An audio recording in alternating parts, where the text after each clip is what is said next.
এই দিন ডাকসু নির্বাচন হয়, তারপরের দিন আমার আসনে কুষ্টিয়ায় প্রায় 10টা গ্রামের প্রধান, ওরা নিজেরাই যে কোরআন শরীফ আমার সামনে এসে আমারে বলছে, হুজুর ও শয়তানদের সাথে আর নেই, বেঁচে যতদিন আছি দিন কায়েমের জন্য আল্লাহর রাস্তায় থাকবো, আপনি আমাদেরকে সাথে নেন।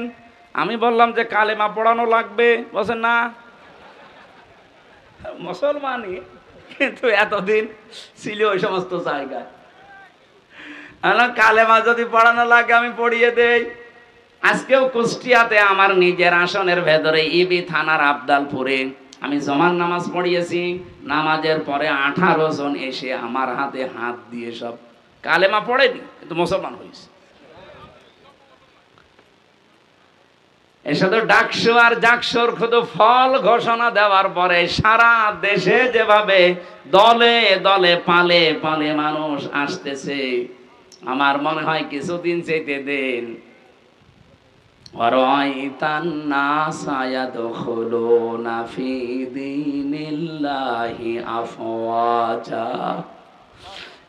আপনি দেখবেন দলে দলে পালে পালে মানুষ ইসলামে প্রবেশ করছে। সেই দৃশ্য এখন বাংলাদেশে দেখা যাচ্ছে। আল্লামা দেলাওয়ার হোসাইন সাইদি শহীদ রহমতুল্লাহ আলাইহি, তার সন্তান জনাব মাসুদ সাইদি ভাইয়ের হাতে আজকে 50 জন এসে যোগ দিয়েছে, মুসলমান হয়েছে। কারণ ওই এলাকায় হিন্দু বেশি। আমার তো মনে হচ্ছে 1500 বছর আগে নাজিল হওয়া কোরআনের সূরা এই নসরের আয়াতটা বাংলাদেশের জন্য এখন খাপের খাপ মমতাজের বাপ মিলে যাচ্ছে। এই কথা বলেন না কেন? এই জন্য ঝড় যখন উঠেছে এই দেশে এখন দল সে নামে আসুক না কেন, দুইটা, হয় আল্লাহর দল নয় শয়তানের দল। আমি ওপেন ঘোষণা দিয়েছি আমার কুষ্টিয়ায় যে বাংলাদেশে এখন দল 14টা থাক আর 28টা থাক আর 73টা থাক, দল এখন দুইটা, হয় আল্লাহর দল নয় শয়তানের দল। এই জমিনে যারা আল্লাহর দ্বীন কায়েম করতে চায়, আল্লাহর বিধান প্রতিষ্ঠা করতে চায়, তারা সব এক দল। এবং আল্লাহর আইনের বাইরে যারা মানুষের তৈরি করা বিধান কায়েম করতে চায়, এরা এক কথায় শয়তানের দল। এখন আপনার সিদ্ধান্ত, আপনার কাছে কোনটায় যাবেন। আল্লাহর দলে থাকলে বিজয়ী হলেও আপনার লাভ, যদি হেরে যান তাও লাভ। আর শয়তানের দলে থাকলে হয়তো টাটকা কিছু সুখ পেতে পারেন, আজীবন আপনাকে জাহান্নামের আগুনে থাকা লাগবে।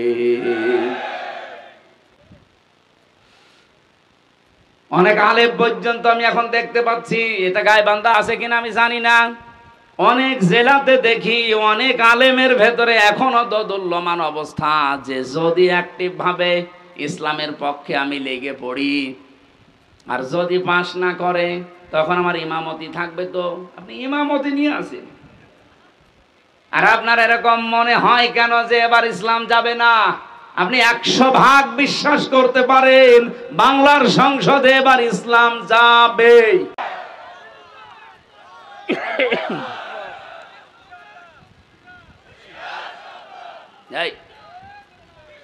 আমি যে যাবে বললাম, এটা আমি নিজের ইচ্ছাই বলেছি না।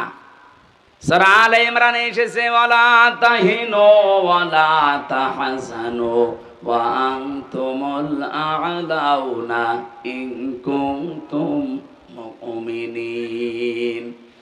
আল্লাহ বলেন কোনো ভয় নেই, কোনো চিন্তা নেই। শব্দটা কিন্তু ওয়া আনতুম আ'লাউনা ছিল, অথচ আ'লাউনার আগে আলিফ লাম দিয়ে এটাকে আল্লাহ নির্দিষ্ট করে দিয়েছেন। আরবি গ্রামারের নিয়ম অনুযায়ী মুবতাদা যদি মারিফা হয়, খবর হওয়ার কথা সব সময় নাকিরা অনির্দিষ্ট।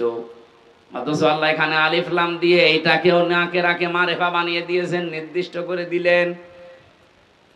খবর যদি কোনো সময় মারিফা নির্দিষ্ট হয়ে যায় তাহলে ইফিদুল হাসরা, হাসরের ফায়দা দেয়, বাংলা অর্থ দাঁড়ায় হবে। আল্লাহ বলেন তোমরা বিজয়ী হবে ইন কুনতুম মুমিনিন। একটা শর্ত দিলাম, মুমিন হওয়া লাগবে। এই জন্য আপনাকে বারবার আমি জানাচ্ছি যে আপনি দোদুল্যমান অবস্থায় থাকবেন না, হয় ইসলামের পক্ষে থাকবেন না আপনি বেঈমানের পক্ষে থাকবেন। এটা এখন ফাইনাল সিদ্ধান্ত আপনাকে আজকেই নেওয়া লাগবে, নয়তো ইসলাম যদি এসে যায় আপনি এই যে সাপোর্ট করছেন না, তখন বিপদে পড়বেন। আর আল্লাহর কসম এবার ইসলাম আসবে, কারণ যে ঝড় উঠেছে। আল্লামা সাঈদীর কথা ছিল, ঝড় যখন আসে ঝরা পাতাগুলো উপরে ওঠার জন্য, এদেশে আমরা যারা ঝরা পাতা এদিক ওদিকে আসি, আল্লাহর কসম এবার উপরে উঠতে চাই। এজন্য কোনো ভয় নেই। ছেলে যদি মায়ের হাতে নিয়ে বলে আমার বাবার সম্পদ আমি পাই কি না পাই, পাই কি না পাই, মানুষ তারে পাগল বলবে না? বলে তুই মাথা খারাপ না পাগল, তোর বাবার সম্পদ তুই পাবি না, গ্রামের লোক পাবে। 92% মুসলমানের দেশে যে ঝড় এবার উঠে পড়েছে, এইটা দেখেও যদি কারো বিশ্বাস না হয় যে ইসলাম এবারও যদি না আসে, তো ইসলাম আসবে না, আসবে কি? কোথায় 14,500 আর কোথায় 5,000? আপনি টের পাচ্ছেন? আল্লাহর দয়া ছাড়া জীবনেও সম্ভব না। এক কথা বলেন না কেন? রাজবাড়িতে, রাজশাহীতে যে ঘটনা ঘটেছে, এর পেছনে শুধুমাত্র ওরা না, এখানে কলকাঠি নাড়ছে দাদারা। এই নরু পাগলার লাশ তুলে যারা পুড়িয়ে ফেলেছে, আপনি ধরেন তাদেরকে। ডিম দেওয়া লাগবে না, শুধু ডিম দেখাবেন, এমনি সব বলে ফেলবে। এই কথা বোঝেন? দুর্বিসন্ধি চলছে। এ বাংলাদেশের ভেতরে একটা বিশৃঙ্খল পরিবেশ তৈরি করে দিয়ে আন্তর্জাতিক মডেল যারা আছে তাদেরকে দেখাতে চাইবে যে এই দেশে জঙ্গি ভরে গেছে। অথচ বাংলাদেশে যে জঙ্গি নেই তার প্রমাণ হচ্ছে এই 1 বছর 1 মাস। বলেন তো, 1 বছর 1 মাসে একটা জঙ্গি ধরা পড়েছে? যদি আমাদের আপা থাকতো, আর আপনাদের তো ভাবি, ভাবি যদি থাকতো, 1 বছর 1 মাসে মনে হয় কয়েক হাজার আলেমকে জঙ্গি বলে ধরে আটক করে রাখতো। আমারেও ধরে গেছিল, আমার নামে মামলা দিয়েছে, আমি নাকি আনসারুল্লাহ বাংলা টিমের প্রধান। ও সাতাশে কি আমি আজ পর্যন্ত জানি না। আমার যদি হালকা মামলা দিত যে আমাদের সমর্থক, তাও তো হইতো। বলেন তো কোন মামলা দিয়েছে? জীবনে কোনোদিন নামই শুনিনি। আমি ভেতরে যে একজনকে পেয়েছিলাম 3 বছরের ভেতরে, ওনার নাম আব্দুল মতিন। উনি হচ্ছে আল্লাহর দলের সারা বাংলাদেশের প্রধান সভাপতি। একদিন বললাম, মতিন ভাই আপনি তো সারা বাংলাদেশের আল্লাহর দলের সভাপতি, সেক্রেটারি কে? বলছে আমার ছেলে। মানে সভাপতিও ওর ছেলে সেক্রেটারি, এদেশে আর কেউ নেই। এরকম রাম আর বামদের দলও আছে না নেই? এদের যে ভরাডুবি হয়েছে তার প্রমাণ এই ডাকসু। যেই কয়টা মুখ বাজি গলা বাজি করত, এমন পচা পচেছে। বাইরের দেশেও কিছু আছে এদের দোসরেরা, এই যে হারপিক মজুমদার নাকি যেন নাম, নিজম মজুমদার, ওর নাম আমি ভালো জানি না। ওই হারপিক মজুমদার দেখি মাঝে মাঝে, পাগল হয়ে গেছে লোকটা।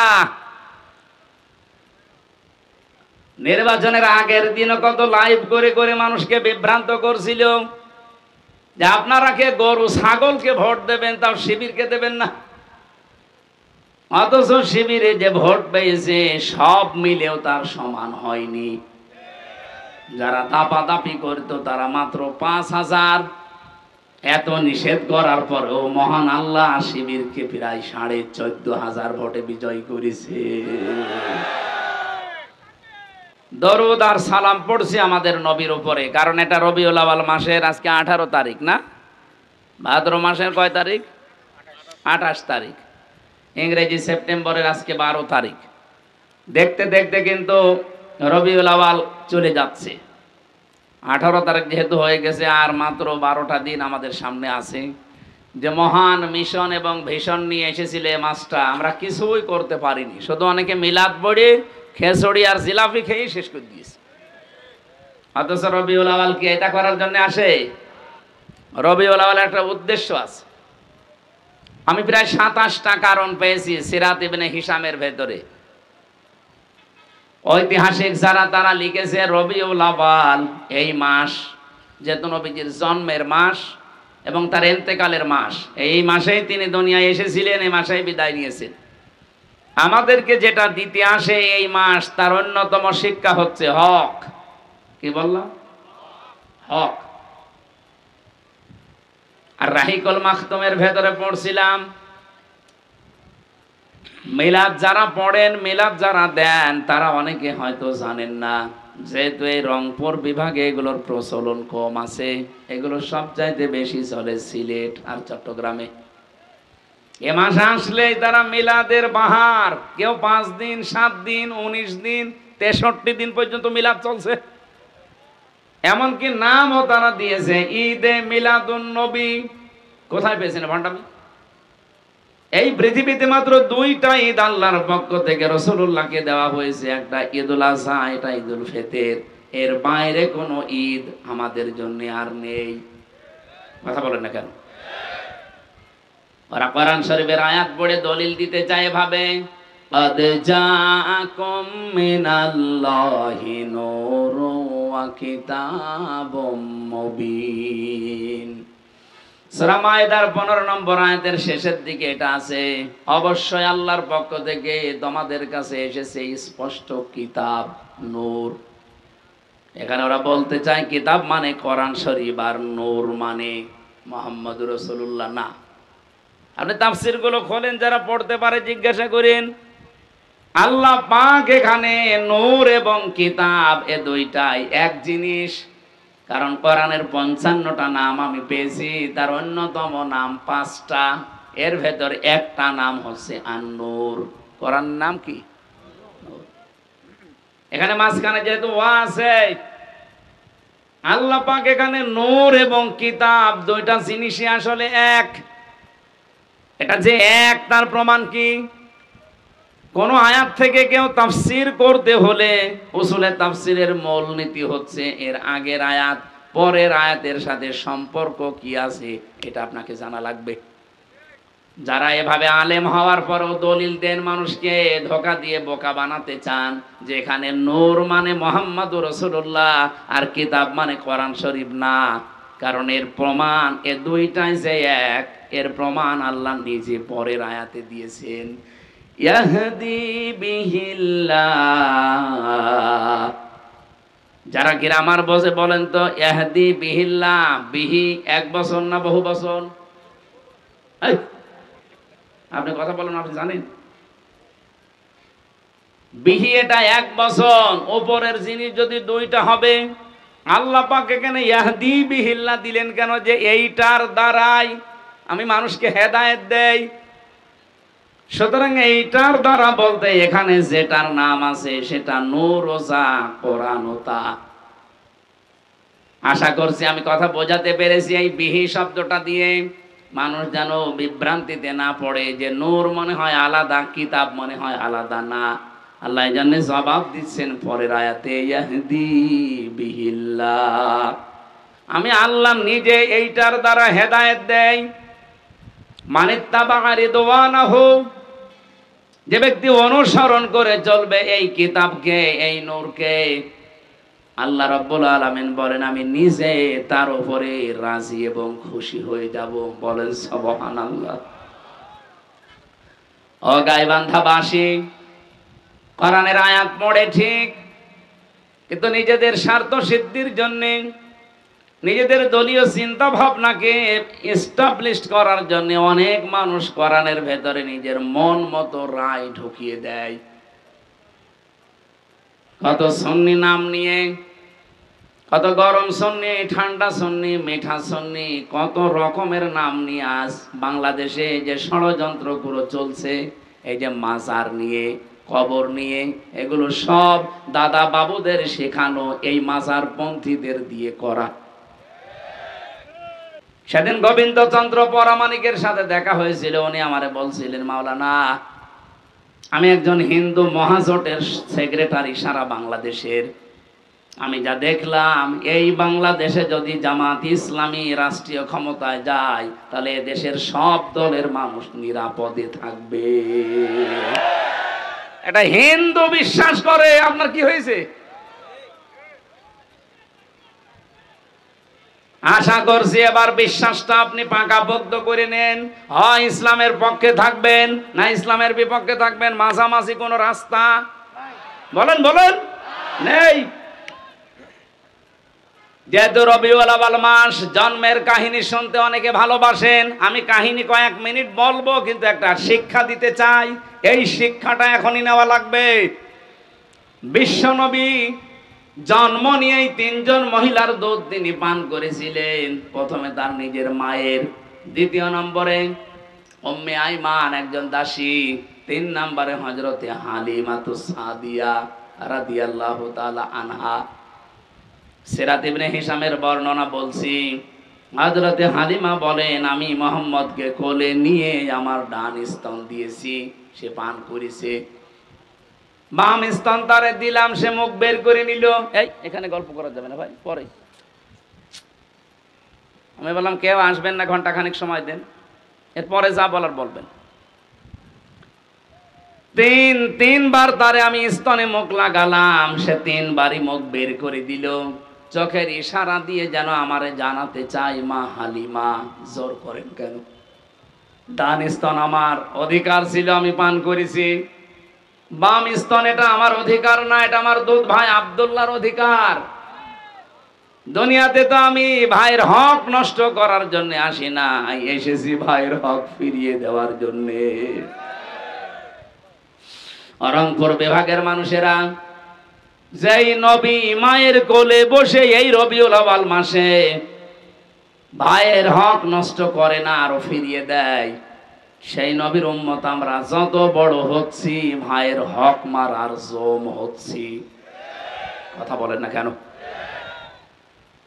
একটা হাদিস পড়ছিলাম আজকে, আন আনাস রাদিয়াল্লাহু আন আবি যার রাদিয়াল্লাহু তাআলা আনহু قال قال النبي صلى الله عليه وسلم من ادعى ما ليس له فليس منا ওয়ালিয়াতাবাওয়া মাকআদাহু মিনান নার, রাহু মুসলিম। আমি কি বাংলা বলবো? কি নবীজি বলেন, যে জিনিস তোমার না ওইটা যদি নিজের আয়ত্তে নিয়ে রাখো, 2টা ক্ষতি তোমার ওই দিন থেকে আরম্ভ হয়ে যাবে। 1 নম্বরে ফালাইসা মিন্না, যে জিনিস তোমার ছিল না ওটা যদি নিজের দায়িত্বে নিয়ে রাখো, জোর করে, জবরদস্তি করে, অন্যায় ভাবে, সাদাবাজি করে, যেভাবে হোক অন্যের জিনিস যদি নিজের দায়িত্বে নিয়ে রাখো, যেটার মালিক তুমি না, তাহলে ওই দিন থেকে তুমি আর আমার উম্মত নেই।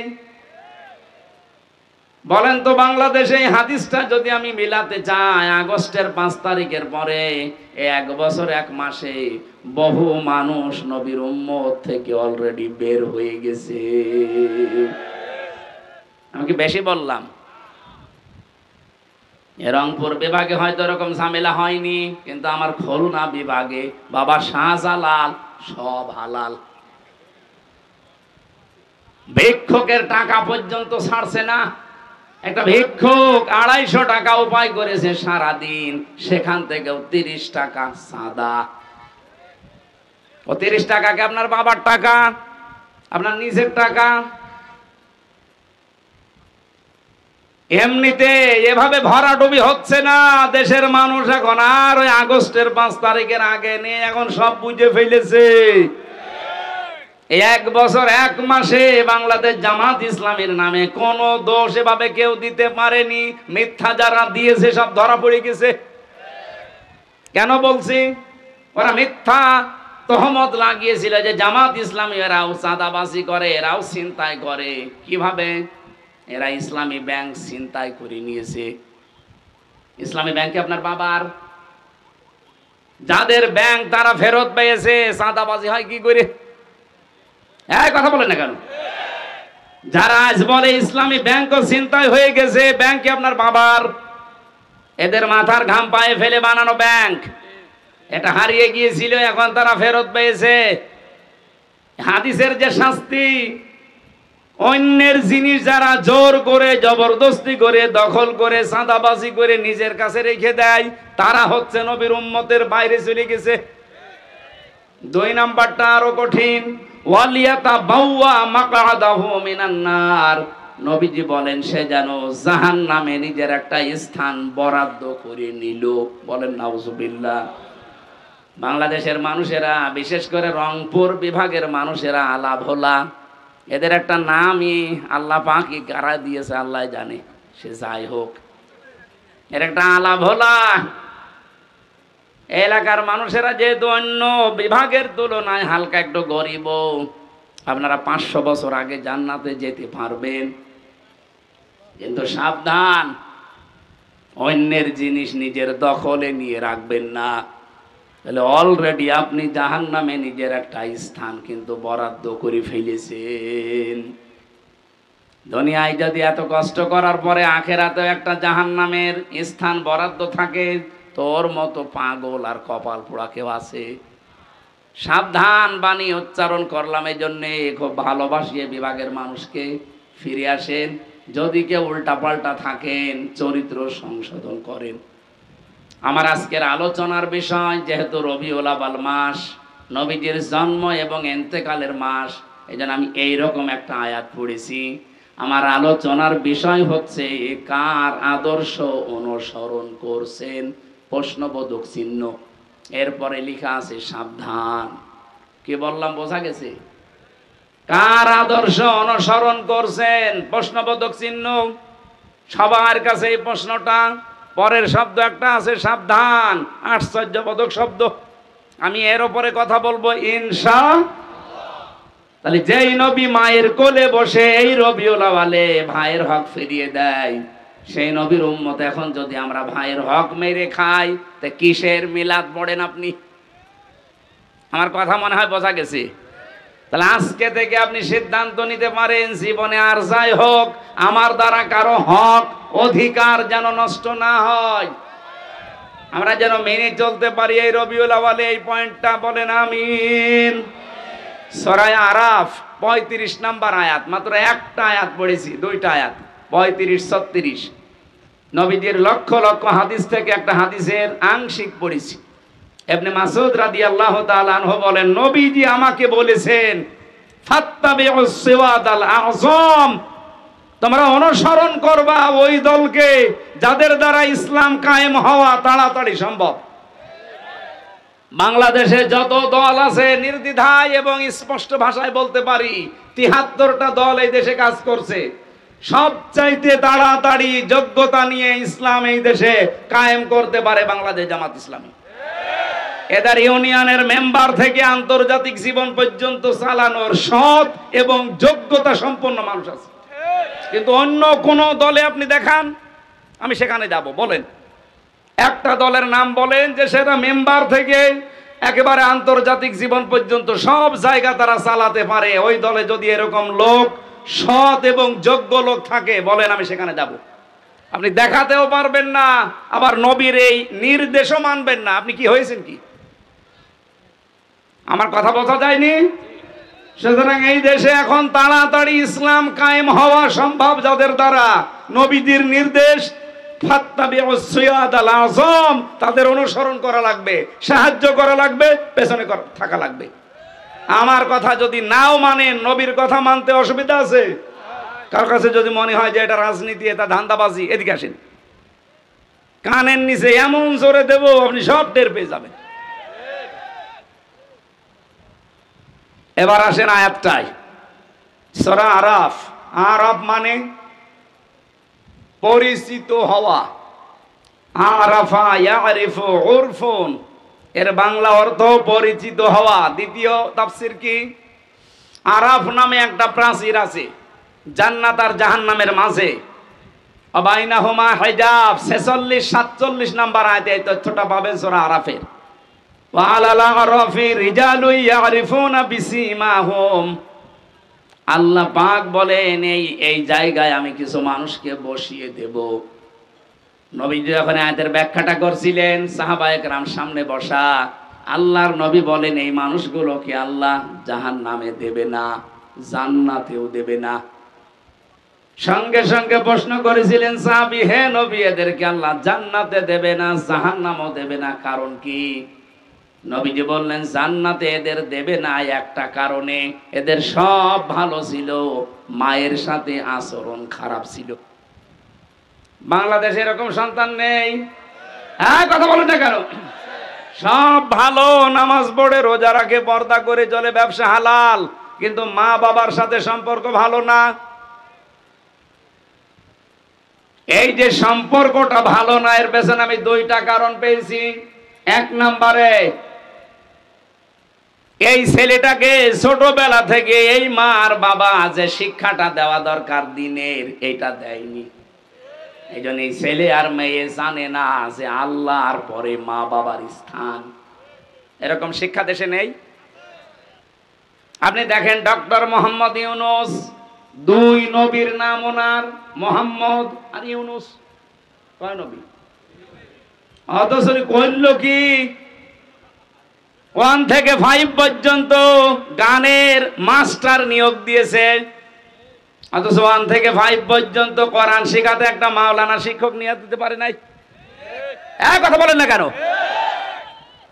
গাইবান্ধাবাসী, আমার কুষ্টিয়াবাসীর দাবি যে গানের মাস্টার যদি এই 92% মুসলমানের দেশে 1 থেকে 5 পর্যন্ত নিয়োগ দেওয়া হয়, তাহলে 1 থেকে 5 পর্যন্ত মুসলমানের ছেলে মেয়েদের জন্য একটা আলেম নিয়োগ দেওয়া লাগবে।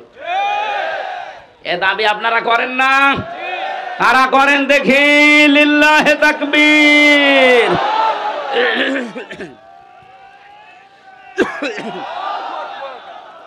গলা ভেঙে যাচ্ছে, পানি খান, ঠান্ডা লেগে যাবে। চা এত চিনি দিলে তো গলা ভেঙে যাচ্ছে। কিচ্ছু লাগবে না, এমনি গরম পানি আছে, এখন আর হবে না।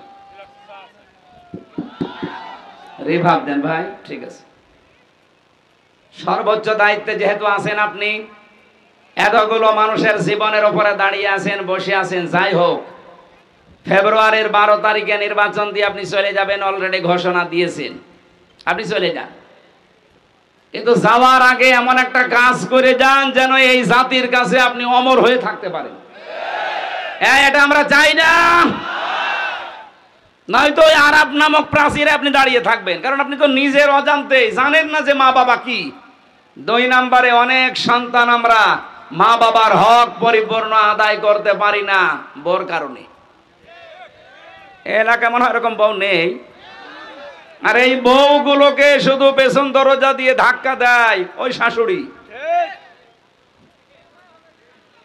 কার কার বউ আর শাশুড়ি এরকম ঝামেলা আছে একটু সাহস করে হাত তোলেন তো। ওরে ভাই, আপনার তো আসলে সাহস আছে না। আমি হাসির জন্য বলি নাই। সম্মানিতা মা এবং বোনেরা, আপনি কি আমাকে আরাফ নামক এই প্রাচীরে দাঁড় করিয়ে রাখতে চান যে আমি যেন জান্নাতে যেতে না পারি? তাহলে আপনাকে বিয়ে করে আমি আমার দুনিয়া এবং আখিরাত দুইটাই তো নষ্ট হয়ে গেল। এরকম কঠিন কথা বলার পরেও কোনো মহিলা যদি সংশোধন না হয়, আমার মনে হয় ওই মহিলা আর আবু জাহেলের বউ নাকেরা, এর ভেতর আর পার্থক্য নেই। আবু জাহেলের বউর আমি জীবন পড়েছি, এই নাকেরা নামে এই মহিলা এই পৃথিবীতে সবচাইতে স্ত্রীর হাতে বেশি পিটানি খেয়েছে আবু জাহেল। বাংলাদেশে বহু মানুষ আছে তারা বউর হাতে মায়ের খায়। হ্যাঁ, এখানেও আছে, দরকার নেই। এই জন্য আমরা যারা সন্তান আছি, যেহেতু আল্লাহর পরে মা বাবার স্থান, এটা অনেকেই জানেন না। খুব ভালো করে আজকে শুনে যান, আল্লাহ নিজের পরে এই স্থান আপনার শ্বশুর শাশুড়ির দেয়নি, আপনার স্ত্রীর নাম দেয়নি। আল্লাহ দিয়েছেন ওয়াকাদা রাব্বুকা আল্লা তা'বুদু ইল্লা ইয়্যাহু ওয়া বিল ওয়ালিদাইনি ইহসানা। আমি আল্লাহ সিদ্ধান্ত দিয়েছি, ফাইনাল রায় দিয়েছি, আমার ছাড়া ইবাদত আর কারো করা যাবে না। আর আমার পরেই তোমরা মার বাবার সেবা করবা, তাদের পেছনে খরচ করবা, সাধ্য মতো খেদমত করবা। এখান থেকে একটা মাসলা বের হয়। এই এদিকে তাকান। আল্লাহ পাক যে আইন দিলেন, রায় দিলেন, ফায়সালা দিলেন, সিদ্ধান্ত দিলেন যে আল্লাহ ছাড়া কারো ইবাদত করা, কারো আইন মানা। কয়েকজন বললেন আল্লাহর আইন ছাড়া কারো আইন মানা যাবে? আল্লাহর আইন মানা কি? আরো জোরে বলেন। মা বাবার আইন মানা কি? না না, হয়নি। মাঝখানে ওয়া কি খেলা করার জন্য দিস। আল্লাহর আইন মানা ফরজ, কিন্তু মা বাবার আইন মানা ফরজ না, তাদের সেবা করা, খেদমত করা ফরজ। কি বুঝলেন এখান থেকে? আল্লাহর পরে আল্লাহ যাদের নামে স্থান দিলেন, মার বাবা, ওয়াবিল ওয়ালিদাইনে ইহসানা, সেই মা বাবার আইন মানা যদি ফরজ না হয়, তুমি কোন মহারথী যে তোমার আইন মানা লাগবে? বলেন। এই জন্য তো আমরা এই বিষয়ে এত সোচ্চার যে পৃথিবী বানিয়েছে যিনি, আইন চলবে তার, অন্য কারো আইন আমরা চলতেও দেব না, আমরা মানিও না। আলালাহুল খালকু ওয়াল আমরু, মানিয়েছে যিনি, হুকুম তার। আপনি কোন মহারানী যে আপনার হুকুম মানা লাগবে? আমি মা বাবার আইনই মানি না, তার খেদমত করি, সেবা করি, তার পেছনে খরচ করি, কিন্তু আইন মানি কার? সুতরাং আগামীর বাংলাদেশ আমার মনে হয় আল্লাহর আইন বাদে অন্য কোন আইন আসলে এখানে চলতে দেওয়া হবে না ইনশাআল্লাহ, সে যে নামে আসুক না কেন।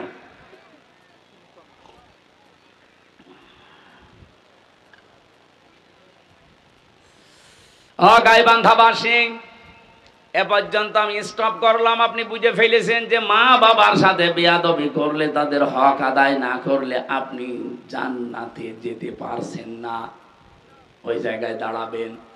নবীজি বলেন এই লোকগুলো জাহান্নামেও যাবে না। সাহাবী বলেন হুজুর এরা জাহান্নামে যাবে না কেন? বিশ্ব নবী জানিয়েছেন এরা দিন কায়েমের জন্য দুনিয়াতে চেষ্টা করেছে, এই জন্য আল্লাহ জাহান্নামে দেবে না। তার মানে হাদিস অনুযায়ী ফাইনাল বলা যায়, যারা বাংলাদেশে আজ দিন কায়েমের জন্য চেষ্টা করছেন, আপনি আর যাই করেন জাহান্নামে আপনাকে আল্লাহ দেবে না। এজন্য এখনো যারা অ্যাক্টিভ হতে পারেননি বাংলাদেশে, একামতে দিনের দায়িত্ব পালন করবেন, আপনি কর্মী হবেন। এখনো যারা আসতে পারেননি, আসেন ফিরে, আপনাকে দিয়ে আল্লাহ কাজ করাতে চাই। আপনার যদি মন তৈরি না হয়, জোর করে আল্লাহ কিন্তু নিয়ে আসবে না। আল্লাহু ইয়াজতাবি ইলাইহি মাইয়াশা ওয়া ইয়াহদি ইলাইহি মাইয়ুনিব। আল্লাহ পাক যাকে ইচ্ছা মনোনীত করেন, নির্বাচিত করেন, পছন্দ করেন, আল্লাহ তাকে সিলেক্টেড করেন। তাকে কোন মানুষ? ইয়াহদি ইলাইহি মাইয়ুনিব, তাকে আল্লাহ হেদায়েত দেন যেই লোকটা আল্লাহর দিকে মন থেকে ফিরে আসতে চায়। সুতরাং একামতে দিনের কাজ আপনাকে দিয়ে আল্লাহ করাবে যদি আপনার মন তৈরি হয়। আপনি আর সাধারণ মানুষ তখন এক না। এজন্য মন তৈরি করে ফেলেন, সিদ্ধান্ত নিয়ে ফেলেন, এই দেশে দিন কায়েম হওয়ার আগ পর্যন্ত আমার কোনো বিশ্রাম নেই। এক কথা বলেন না কেন? আবু তালেব সরকার যদি পারে, মাওলানা নজরুল ইসলাম যদি পারে, আব্দুল করিম যদি পারে, আমি পারবো না? মানে আমি মনটা ওদের মতো তৈরি করে দেখেন, আল্লাহ আপনাকেও ময়দানে কাজে লাগিয়ে দেবে। এর আগে একটা শব্দ আছে, এটা আমাকে খুব ভাবায়। বাংলাদেশের বহু আলেম, অনেক পীর পর্যন্ত এ রাস্তায় আসতে চায় না, বিভিন্ন ফতোয়া দেয়। এবার আপনি তাদের কথা শোনেন তো। কাবুরন আলাল মুশরিকিনা মা তাদউহুম ইলাইহি। হে নবী, আপনি মানুষকে যেদিকে ডাকেন দিন কায়েম করা লাগবে, এই কথা শুনলে সবচাইতে বেশি মন খারাপ হবে, খারাপ লাগবে, রাগ করবে মুশরিকরা। সুতরাং এই বাংলাদেশে আমরা যারা দিন কায়েমের কথা বলি, আল্লাহর বিধান কায়েমের কথা বলি, এ কথা শুনলে যে পীর রাগ করে, এ কথা শুনলে যে ইমাম রাগ করে, এ কথা শুনলে যে হাজী রাগ করে, সে যেন বিশ্বাস করে তার জীবনে কোনো না কোনো কায়দার শিরিক হচ্ছে, আর শিরিক হলে সে লোকটা মুশরিক। আমি আশা করি কথা বোঝাতে পেরেছি। আপনার কাছে দিন কায়েমের কথা শুনলে যদি রাজনীতি মনে হয়, যদি মনে হয় এটা ধান্দাবাজি, দুনিয়ার কাজ, আপনি বিশ্বাস করেন আপনার দ্বারা কোনো না কোনো ভাবে শিরিক হচ্ছে। আর শিরিক যে করে সে কি? মুশরিক। বলেন বলেন। কাবুরা আলাল মুশরিকিনা মা তাদউহুম ইলাইহি। হে নবী, আপনি যেদিকে মানুষকে ডাকছেন, আনাকিমুদ্দিন ওয়ালা তাতাফাররাকু ফি, আসো দিন কায়েম করি, এ বিষয়ে কোনো মতপার্থক্য চলবে না। আপনার কথা শুনলে রাগ হবে তাদের যারা মুশরিক। তা আমরা তো দিন কায়েমের জন্য বলি, আমার বাবার আইনের কথা বলি না। আপনার রাগ হয় কোন কারণে? আপনি কেন বলেন যে হামজা রাজনীতি করে? আমি বিশ্বাস করি আপনার জীবনে কোনো না কোনো কায়দায় শিরিক হয়ে যাচ্ছে, ওই শিরিক আগে আপনি বন্ধ করেন, নয়তো আপনার রাগ হবেই, এটাই স্বাভাবিক। এজন্য সময় যখন এসেছে দিন কায়েম করার চেষ্টা করলে যেহেতু জাহান্নামে যাওয়া লাগে না, আপনাকে আমি আহ্বান জানাচ্ছি, ফিরে আসেন। দলে দলে পালে পালে মানুষ যেভাবে আসতেছে আপনিও আসেন, মন তৈরি করেন। এদেশে আর কোন জালেম, কোন সাদাবাজ মাথা ছাড়া দিয়ে উঠতে পারবে না ইনশাআল্লাহ।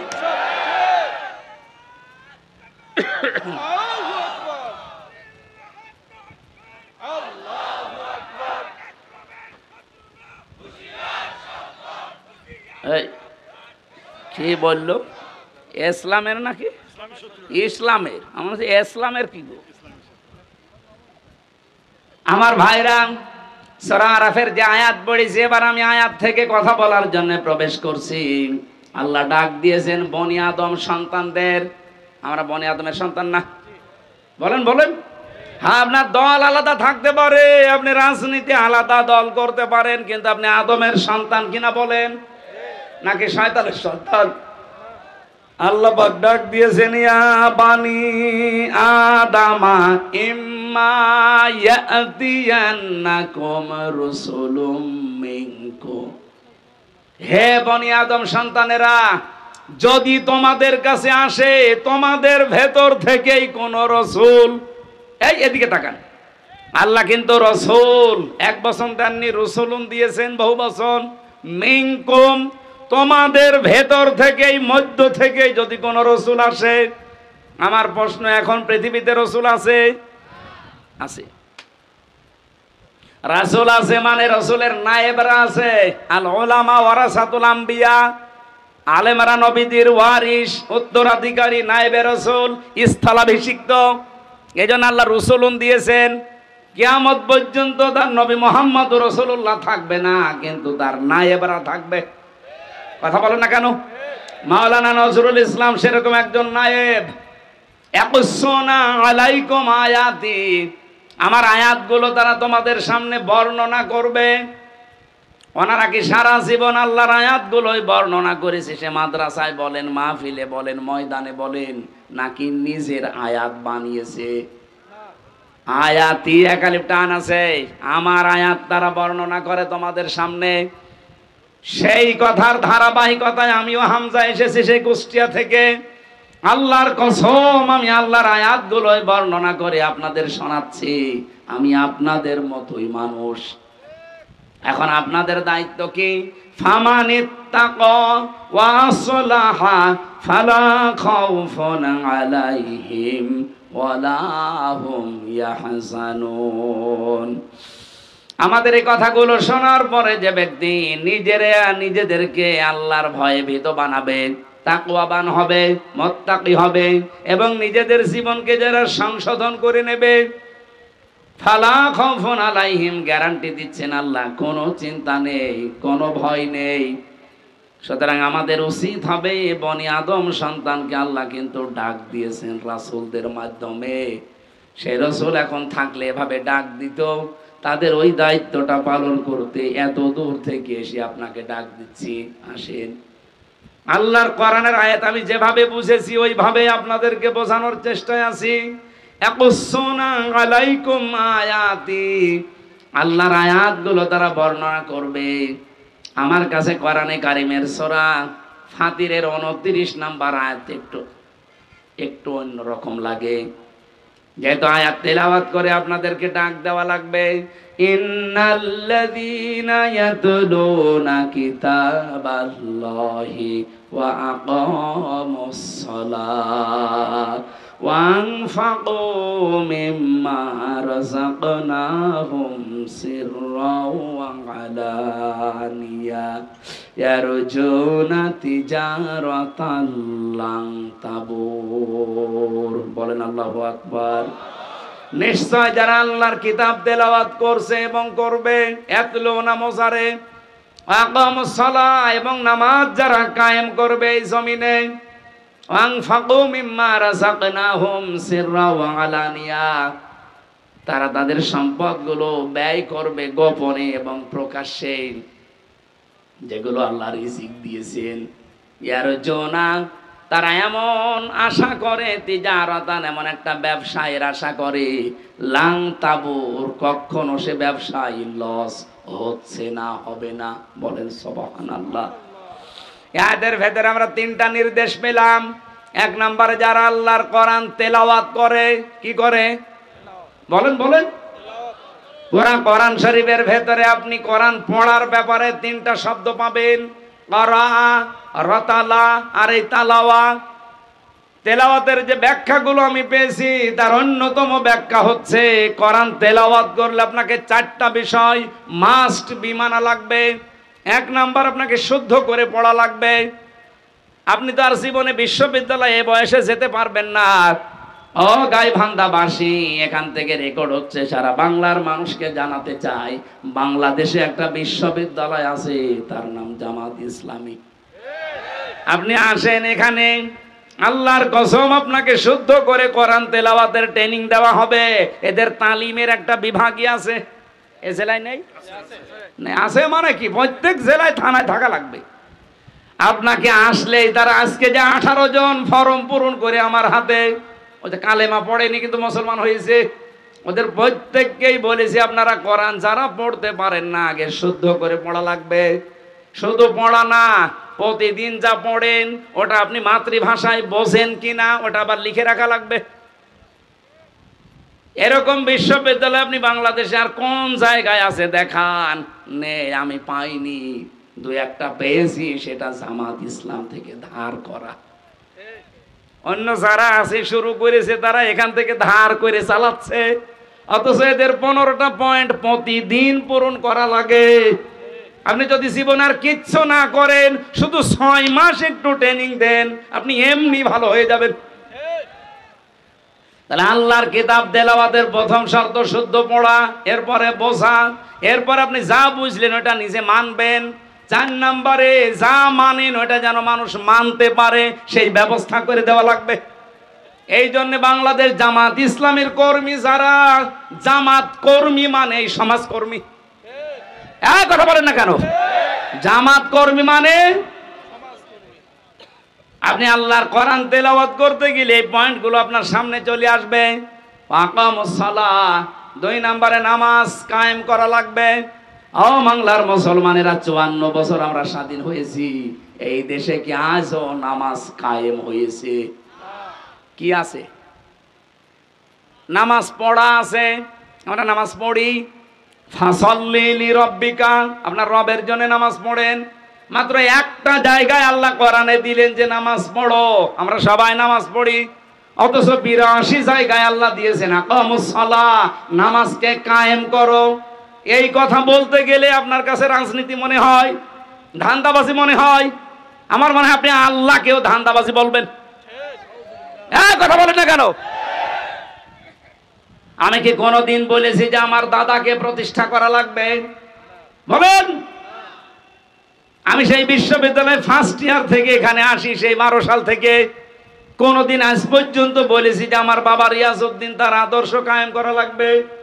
যতদিন বলেছি আল্লাহর কোরআন কায়েম করার চেষ্টা চালান, নামাজকে আপনি সংসদে নিয়ে যান। তখন সলিমদ্দি ভাই, কলিমদ্দি ভাই চলো নামাজ পড়তে যাই বলা লাগবে না। ইসলামকে আমরা এই 54 বছরে শুধু অনুরোধের জায়গায় রেখেছি, আদেশের জায়গায় নিতে পারিনি। কথা বলেন না কেন? আগামীতে ইসলাম কি অনুরোধের জায়গায় থাকবে না আদেশের জায়গায় যাবে? ওখান থেকে আদেশ আসবে, ডু ইট, এটা কর। আকামুস সালাহ। মাওলানা নজরুল ইসলামের মতো, আব্দুল করিমের মতো এই বাংলাদেশে 151 জন যদি এবার যেতে পারে সংসদের প্রথম অধিবেশনে, তাদের বলা লাগবে, মাননীয় স্পিকার, আমরা নামাজের বিল চাই। সূরা হজ 41 নম্বর আয়াত। আমি কি বানিয়ে বলছি? ওনারা করবে ওটা 100 ভাগ। যদি না করে ওনাদের ভোট দেওয়ার দরকার নেই। আল্লাযীনা ইম্মাক্কান্নাহুম ফিল আরদি আকামুস সালাহ। আমার এই সমস্ত মুমিন বান্দাদের আমি যদি রাষ্ট্রীয় ক্ষমতা দান করি, তারা সর্বপ্রথম নামাজ কায়েম করবে। এই জন্য নামাজ কায়েমের আন্দোলন বাংলাদেশে কোন দল করে আপনি নিজেই জানেন। বহু দল আছে দেশে, নামাজ পড়ার কথা বলে কিন্তু নামাজ কায়েম করা লাগবে এ কথা বলে শুধু জামাত ইসলামী বাংলাদেশ। 3 নম্বরে খরচ করা লাগবে আপনার যা আছে, প্রকাশ্যে হোক গোপনে হোক। এর জন্য আমরা আশা করি এমন একটা ব্যবসার লাংতাবুর, জীবনেও কোনো লস নেই। এই জন্য এই যে 3টা কর্মসূচি, যেহেতু বাংলাদেশ জামাত ইসলামী এই 3টা হাতে নিয়েছে, এই জন্য আহ্বান জানাচ্ছি। আমরা বর্ণনা করে আপনাদেরকে আল্লাহর আয়াত থেকে তেলাওয়াত করে করে শুনিয়েছি। এখন আপনার বিবেকে যা লাগে আপনি তাই করেন। এরপরে আল্লাহ জানিয়েছেন, আল্লাযীনা কাযযাবু বিআয়াতিনা ওয়াস্তাকবারু আনহা। আমার এই সহজ সরল আয়াতগুলো শোনার পরে যারা মিথ্যা প্রতিপন্ন করে, আস্তাকবারু আনহার, অহংকার করে মুখ ফেলিয়ে চলে যায়, যে এরকম কথা বলেই থাকে, এরকম অনেকে বলে না, উলাইকা আসহাবুন নার হুম ফিহা খালিদুন। এরা চিরকাল জাহান্নামে থাকবে, এরা জাহান্নামের অধিবাসী। বলেন নাউজুবিল্লাহ। এরপরে যে কথাগুলো আমি পড়েছি এর আয়াতের পরে, ফামান আযলামু মিম্মান ইফতারা আলাল্লাহি কাযিবান আও কাযযাবা বিআয়াতি। ওই লোকটার চাইতে বড় জালেম আল্লাহর দৃষ্টিতে আর কেউ নেই, যে লোকটা আল্লাহ সম্পর্কে মিথ্যা রচনা করে অথবা আল্লাহর আয়াতকে মিথ্যা প্রতিপন্ন করে। উলাইকা ইয়ানালুহুম নাসিবুহুম মিনাল কিতাব। তার কপালে যেটা লেখা আছে, এখানে কিতাব মানে তাকদীর, তার তাকদীরে কপালে যেটা লেখা আছে তার কাছে সেটা পৌঁছাবে। সুতরাং ডাকসু বলেন, জাকসু বলেন, রাকসু বলেন আর চকসু বলেন, যাই বলেন, কপালে যেটা লেখা আছে ওটা পৌঁছাবে, যতই ষড়যন্ত্র হোক। কোন ষড়যন্ত্র কাজে লাগবে না ইনশাআল্লাহ। হাত্তা ইযা জাতুহুম রুসুলুনা ইয়াতাওয়াফাউনাহুম। হঠাৎ যখন তাদের কাছে মরণের ফেরেশতা চলে আসবে, ক্বালু, তারা বলবে, আইনা মা কুনতুম তাদউনা মিন দুনিল্লাহ। নিজেদের উপরে যারা জুলুম করেছো, কোথায় আজ তারা, যাদের কথা মতো তোমরা ন্যায়কে অন্যায় বানিয়েছো, অন্যায়কে ন্যায় বানিয়েছো। বাংলাদেশে এটা এখন নেই। এই কথা বলেন না কেন? শিক্ষক নামে কিছু কলঙ্ক এখনো পর্যন্ত জাকসুর রেজাল্টের ঘোষণা দেয়নি, অথচ ঘোষণা রাত 8টা-9টার ভেতরে দেওয়ার কথা। এত করে একটা প্রতিষ্ঠানের এই সর্বোচ্চ 8,500, 7,500 থেকে 8,000 ভোট, এইটা গণনা করতে যদি 24 ঘন্টা পার হয়ে আবার 24 ঘন্টা চলে আসে, যে জাতীয় নির্বাচন কি করবেন এদেশের মানুষ বুঝে ফেলেছে। এটা নিয়ে যদি ঝামেলা করেন, এদেশে কোনো নির্বাচন আগামীতে আর হবে না ইনশাআল্লাহ। এখানে কোনো ষড়যন্ত্র না করে যে যা পেয়েছে সেটা তার কাছে পৌঁছিয়ে দেন। আর যারা ষড়যন্ত্র করছেন তাদের কিন্তু ফেরেশতারা এটা বলবে। আষাঢ় দিয়ে যখন মরণের বিছানায় পড়বেন, তখন বলবে, মা তা কুনতুম তাদউনা মিন দুনিল্লাহ। আল্লাহ বাদে তাদের উপরে ভরসা করেছিলে, কেউ আমেরিকার দিকে, কেউ ভারতের দিকে, কেউ লন্ডনের দিকে, কই তারা? ক্বালু, ওরা বলবে, দল্লু আন্না, আমাদের থেকে এ লন্ডন, আমেরিকা, ইন্ডিয়া সব উদা হয়ে গেছে। আমি কি বানালাম এটা? এখন যদি বলেন লন্ডন কোথায়, এদিকে আসেন, আসেন এদিকে আসেন, আমি দরকারে তাফসীর এখন লিখবো। ক্বালু দল্লু আন্না, আমাদের থেকে তারা উধাও হয়ে গেছে। কারা? যাদের কথা মতো আমরা এই ন্যায়কে অন্যায় বানাতাম। এরপরও জানি অনেকের বিবেক খুলবে না, বিশেষ করে এই হারপিক মজুমদার, এই ডাক্তার জাহেদ, এরকম বহু মানুষ এখন আছে ঘাপটি মেরে, যারা এই 15.5 বছরে এই 5 গোলাম ছিল এই জালেমদের। শাহিদও, তারা বলবে, আলা আনফুসিহিম, আমরা নিজেরাই সাক্ষী দিচ্ছি আমাদের নিজেদের উপরে, আন্নাহুম কানু কাফিরিন, আমরা কাফের ছিলাম। আল্লাহ রাব্বুল আলামিন এরপরে কিছু আদর্শের কথা জানিয়েছেন, যে যারা জাহান্নামে প্রবেশ করবে, ওরা জাহান্নামে প্রবেশ করেই দেখতে পাবে ওদের পূর্বে যারা ওই জিন আর মানুষের ভেতরে যারা ভ্রষ্ট করেছিল, ওরা আগুনের ভেতরে। ওরা বলবে, কুল্লামা দাখালাত উম্মাতুল লাআনাত উখতাহা হাত্তা ইযা দারাকু ফিহা জামিআ ক্বালাত উখরাহুম লিউলাহুম রাব্বানা হাউলাই আদাল্লু ফাআতিহিম আযাবান দি'ফাম মিনান নার ক্বালা লিকুল্লিন দি'ফুন ওয়ালাকিন লা তা'লামুন।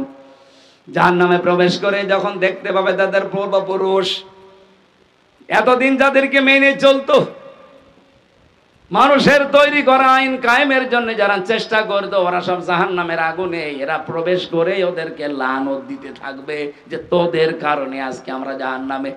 ওরা বলবে আমাদেরকে বদদুয়া দিয়ে কোনো লাভ নেই।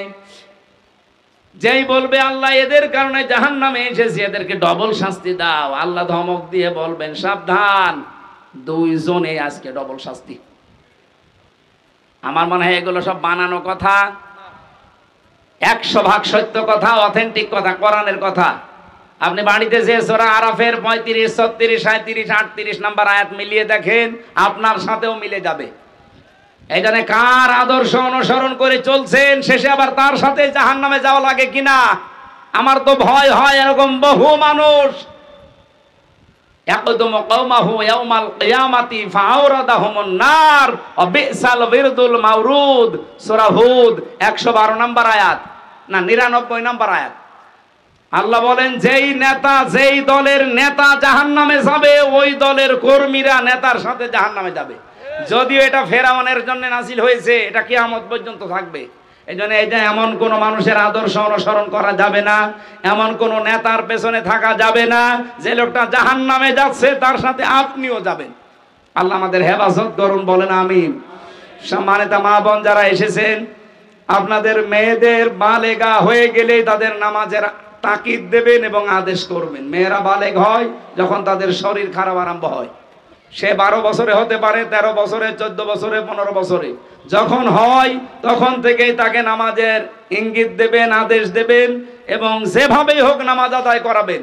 এলাই খেলায় যদি নষ্ট করেন, ও যদি জাহান্নামে যায়, না জাআলহুমা তাহতা আকদামিনা, আপনাকে ডাক দিয়ে মুখে জোড়া লাথি দিয়ে জাহান্নামে নিয়ে যাবে। সুতরাং আমাদের মা বোনদেরকে আল্লাহ হেফাজত করুন, আমিন।